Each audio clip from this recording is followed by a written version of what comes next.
Western nations slap coordinated sanctions on Belarus for repressing human rights. These penalties are increasingly used to punish a country's behavior. But do they work? And what are the diplomatic alternatives? This is Inside Story.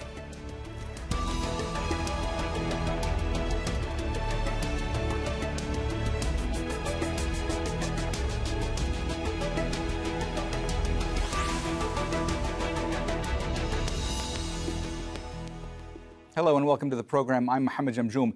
Belarus is facing new sanctions from the West. The EU, UK, US, and Canada say they're presenting a united front against President Alexander Lukashenko for repressing human rights. The action follows the forced diversion of a plane to arrest a Belarusian opposition journalist and the crackdown on protests against Lukashenko's disputed election win last year. The new measures include travel bans and freezing the assets of people close to the president. The Belarusian exiled opposition leader Svetlana Tikhanovskaya says they send a clear and powerful message. As conveyed to Ms. Tikhanovskaya, the European Union remains ready to support a future democratic Belarus with a comprehensive plan of economic support of up to 3 billion for a democratic Belarus. Supporting it, we need help right now through the sanctions, personals decided today, economic to be decided soon, and continue putting pressure on the Lukashenko regime. The Department of State and the Department of Treasury designated 62 Belarusian individuals and 5 entities in response to continuing repression in Belarus. And importantly, we did this alongside our partners and allies. And with these coordinated actions on both sides of the Atlantic, we are demonstrating our deep and shared concern regarding the Lukashenko regime's activities. Sanctions are increasingly being used to punish nations for alleged bad behavior. A recent study says their use has gone up significantly in the past 4 years. The US and EU have targeted Russian officials and entities with sanctions over a range of issues. They include the jailing of opposition leader Alexei Navalny and the 2014 annexation of Crimea. They've been punishing China for rights abuses in Hong Kong and Xinjiang. Beijing recently passed a law to counter foreign sanctions and diffuse pressure.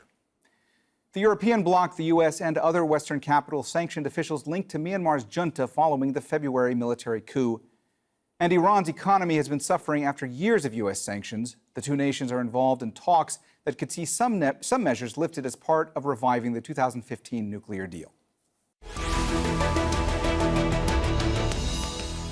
All right, let's bring in our guests. In Oslo, Diesen, professor of international relations at the University of Southeastern Norway. In Würzburg, Ulrich Brueckner, professor of political science at Stanford University in Berlin. And in Washington, D.C., Lawrence Korb, former assistant secretary of defense and senior fellow at the Center for American Progress. A warm welcome to you all. Ulrich, let me start with you today. From your perspective, do sanctions actually work? Are they effective? Well, if we ask a normative question, if something works, we need a norm. And if, in the particular case of Belarus, one would expect that sanctions would lead to a regime change, then the clear answer is no, because Russia is backing what Lukashenko is doing, and therefore we can't expect a small use of a particular tool to be enough for a regime change. But it also sends a signal to the people in the country that they are not left alone. It sends a signal to autocratic leaders that they don't get away with violations of international law. And so it depends on each case. We cannot say, yes, they work or they don't. Lawrence, are there diplomatic alternatives to sanctions? And if so, what are they? Well, basically, sanctions are used because you don't want to, for example, use military force. So in that sense, it's better. And as my colleague just mentioned, it can have some impact. But by and large, it really doesn't change the behavior unless it's done by the whole international community. Here with Belarus, you have a lot of the European countries. But if the whole international community united, even including some of Belarus's allies, that might have an effect. But if it's going to work, it's going to take quite a while for it to change the behavior. Glenn, when it comes specifically to Belarus, sanctions have been in place against Alexander Lukashenko for most of his leadership. Have they actually made a difference? And how is this latest round of sanctions by the EU, the US, Canada, and others different than previous sanctions? And do you believe that they'll actually make a difference this time? No, not really. And I agree with the former speaker that sanctions only works if everyone gets behind them. Now, the problem, often this excessive use of sanctions by the West, it's to some extent been a remnant of the unipolar era, when the entire world was reliant on the economies of the US and the West. However, as the international system becomes more multipolar, we see that the West's continued use of sanctions has less effect. So in the case of Belarus, we see that they have alternatives. So Russia was mentioned. Now, the use of these long-lasting or permanent sanctions, especially on issues where the sanctioned country has little ability to make concession, it simply results in the sanctioned country learning to live without those who have sanctions imposed on them. Obviously, Russia is not likely to get behind these sanctions simply because Russia is also under sanctions, but it still presents a valuable lesson. I mean, the key lesson from the past 7 years should be that anti-Russian sanctions did not result in destroying Russian economy or making them capitulate to the West and do as they're told. Instead, Russia has rewired its economy to the East, so in form of a strategic partnership with China, to reduce its vulnerability by cutting reliance on Western industries, technologies, transportation corridors, banks, payment systems, and such. And we see the same with Iran. They're also responding to sanctions by aligning themselves closer with China and Russia, and now we see Belarus forced to do the same. So I think this will not have the intended effect. But again, we can ask what the effect is. Is it to promote democracy or is it regime change? Because as we saw in Ukraine and Georgia, democracy and regime change is not always the same thing. And often they can even contradict each other. Ulrich, if we look more broadly at the idea of sanctions, if they don't get the intended results, if that is not achieved, how do you gauge success? What is the next best outcome? Well, it is also a matter of credibility. If we have a high moral tone of what the West stands for, that there are norms and values, and we support democracy not only within the European Union or the United States, but also in opposition groups and the civil society in countries that are under the oppression of an autocratic regime. And things happen like a blogger is kidnapped from an airplane that belongs to a European Union company, then you cannot just ignore this and say, well, we don't know if sanctions will lead to something. It is a matter of credibility whether you let autocratic regimes get away with it or if you send a signal. Then you can also be very specific in the targeted group. Is it the buddies of the autocrat? Is it the nomenclatura that suffers specifically from tailor-made, personalized sanctions?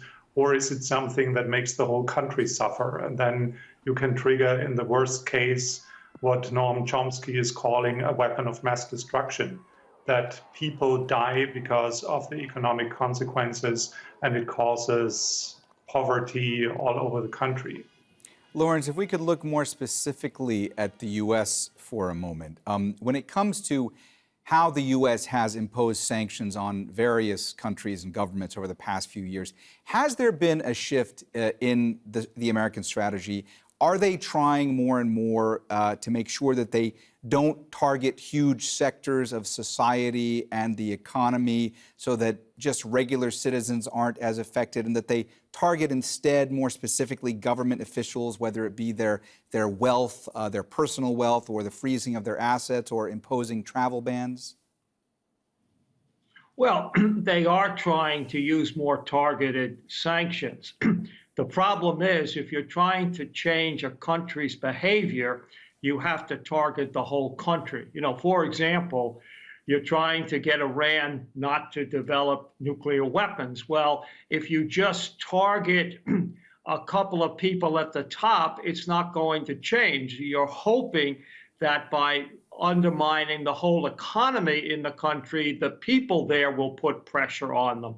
Unfortunately, that hasn't worked. The only case I know where it really worked was against Iraq after the first Gulf War. It really kept them from developing weapons of mass destruction, which unfortunately we didn't realize till we went in there. And you also have to realize that there's an economic impact on your own citizens. The sanctions on Iran are driving up the price of oil for everybody, including people in the United States, when they pay more for gas because the Iranian oil is not getting to the global markets. And as my colleague said, if it's not completely done by the international community, you've got China and Russia are making arrangements with Iran. It actually helps these other countries who are not always your allies.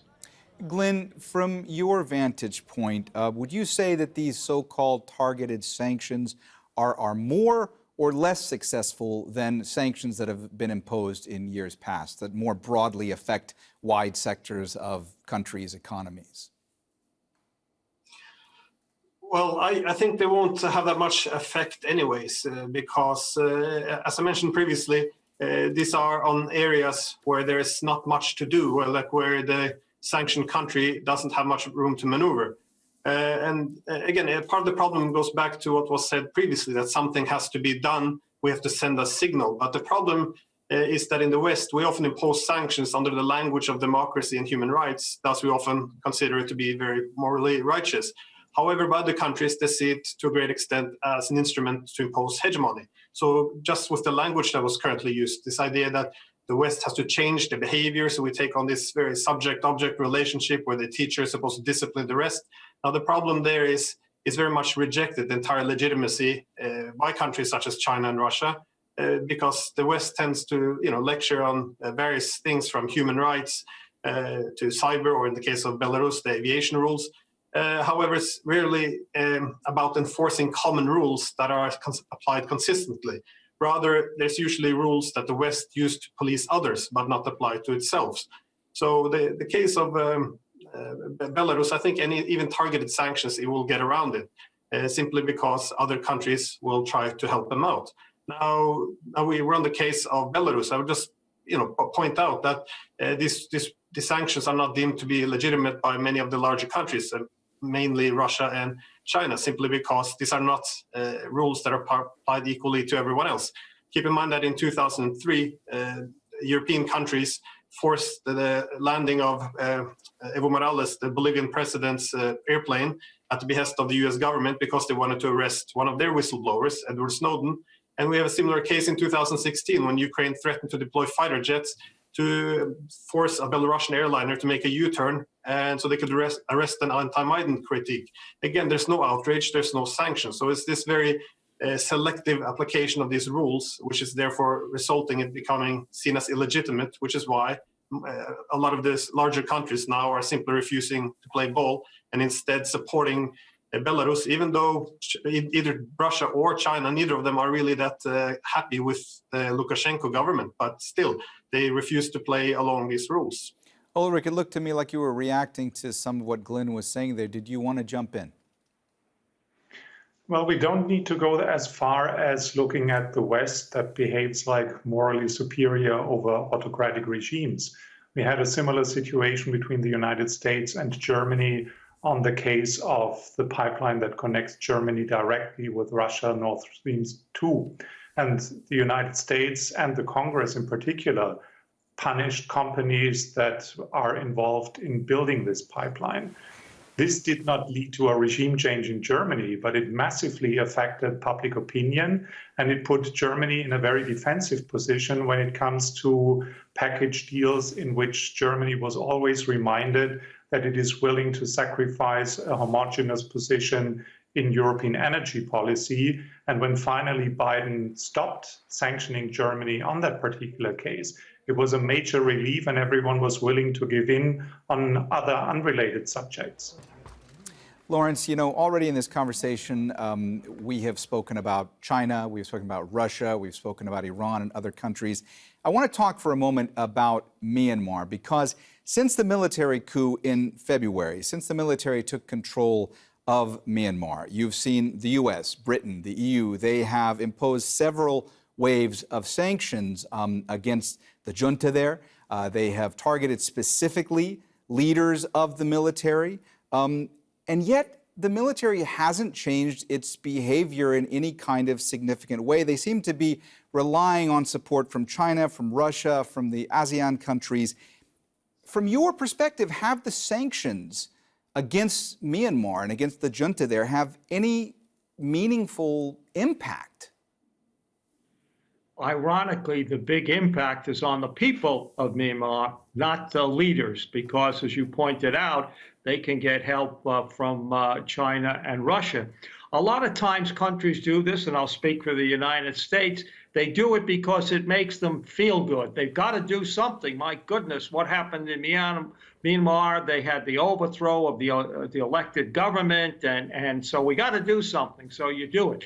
The more countries you can get to join you, the better it is, the potential of having a long-term impact. But by and large, it's a substitute for taking more dramatic action. It's more of a symbol than anything else in most cases. Glenn, you know, in your previous answer, you mentioned Russia. And Russia, of course, has been sanctioned by the U.S. for, among other things, election meddling and cyber attacks. Are these making any kind of a difference? No, not really. It's teaching Russia to learn to live without the United States. So again, linking itself closer to China. Because again, the problems tend to be the same. These sanctions are largely unilateral. That is, they're imposed by one side to dictate or to change the behavior of another. They're not used to enforce a rules-based system. That is a system where the rules applies the same to everyone, and that's the main reason why Russia's not going to budge and effectively just learning to live with it. So I don't think it's going to make much of a difference, even if they're escalated. As again, you mentioned cyber, human rights. The common denominator of all of this is that it's only a reference to what Russia has done. It never goes the other way. It never addresses United States cyber activities. It never addresses human rights issues in the United States. So it's always this instrument for sovereign equality. So for one side to police the other. And under those circumstances, it's deemed completely illegitimate in Moscow, which is why they refuse to listen to it. And instead, they just diversify their economy to inoculate themselves from further pressure. Ulrich, it seems more and more we just hear about sanctions being imposed again and again. This just seems to fill the headlines week after week. So I ask you, have we gotten to the point where sanctions are simply being overused?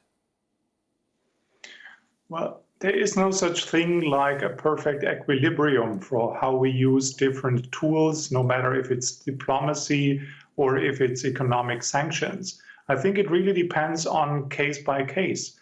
I'm now in a united Germany, and the wall came down because of an economic embargo imposed on socialist countries. They were cut off from access to technology, and that made them economically implode. And that was the beginning of the end of an economic experiment called socialism. So it's not completely useless, and it depends on the circumstances. Of course, I wouldn't lobby in favor of, if you can impose force on others in the name of whatever, please do it, or you should step back. I think it really depends on the case to discuss under what conditions it makes sense in connection with other tools. Lawrence, you know, when it comes to the West imposing sanctions more often, in some ways, you know, from your point of view, does this not just encourage the countries that are being hit with sanctions to just look to other countries and strike deals with them? I offer as an example Iran signing deals with China or Venezuela signing deals with Russia. I mean, what do you say? Well, again, unless it's the whole international community that does it, then obviously you're going to have nations take care of their own best interest. And if they are autocracies and don't have much pressure from the people, they can minimize the impact by going to other countries, and even what the impact that the U.S.-led sanctions had will not get the people to rise up. And I think, again, It's a way to say, well, we didn't just ignore this, we put sanctions on, and then you can move on because you can't solve all of the world's problems. You're not willing to use military force. We had sanctions on Cuba for over 50 years and we didn't get rid of Castro. So this whole idea that, you know, it's going to achieve its objective is really something that needs to be analyzed as you're doing today so people realize the limitations of it. Glenn, sanctions, you know, they can also be used by regimes who are being targeted to rally domestic support as well, correct? I mean, even unpopular leaders can use sanctions that have been imposed against them and their governments as a way to boost support domestically, correct? Yes, so yeah, that was an interesting comment that came before, this idea that it's supposed to rally the people against their leaders. And again, often in the West, we're quite open that the objective is to put the pressure on the people so they will challenge the leadership. However, often it achieves the opposite. For example, the sanctions against Russia were quite interesting because the economy had a lot of problems into it. The economy should have diversified. And indeed, the government, when they went through economic problems, they should have had to take some responsibility for the difficulties. However, at the same time, in 2014, you had Obama come up on the TV and saying, you know, we destroyed your economy. It was us. The reason why thousands of Russian families have been pushed into poverty is us. So effectively, they take the blame off the government. And you also create a lot of resentment towards the external power.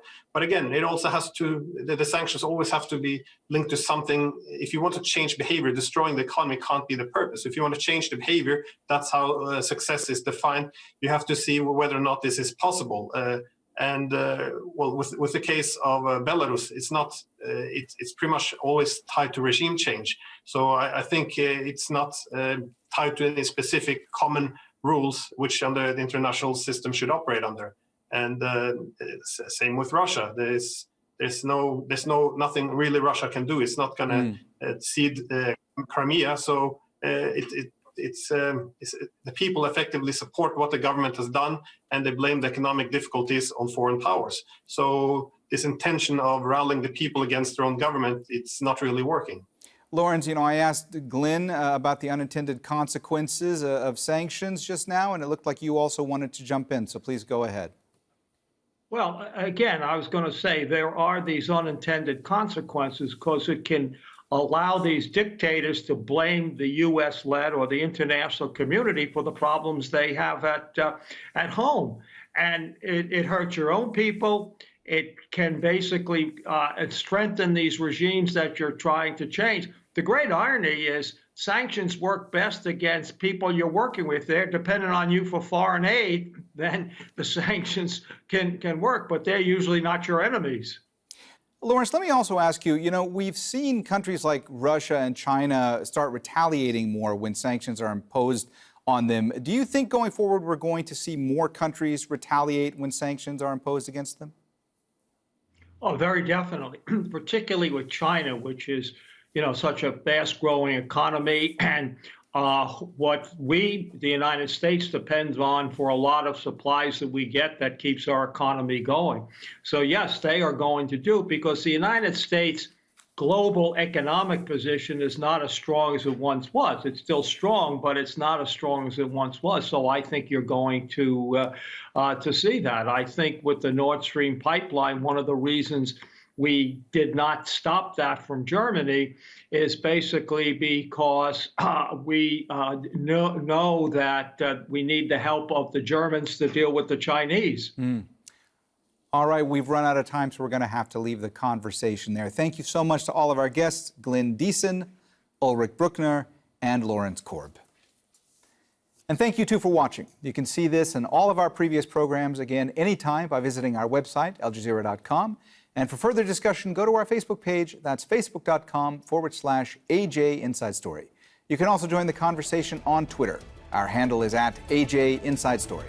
For me, Mohammed, Jamjoom, and the whole team here, bye for now.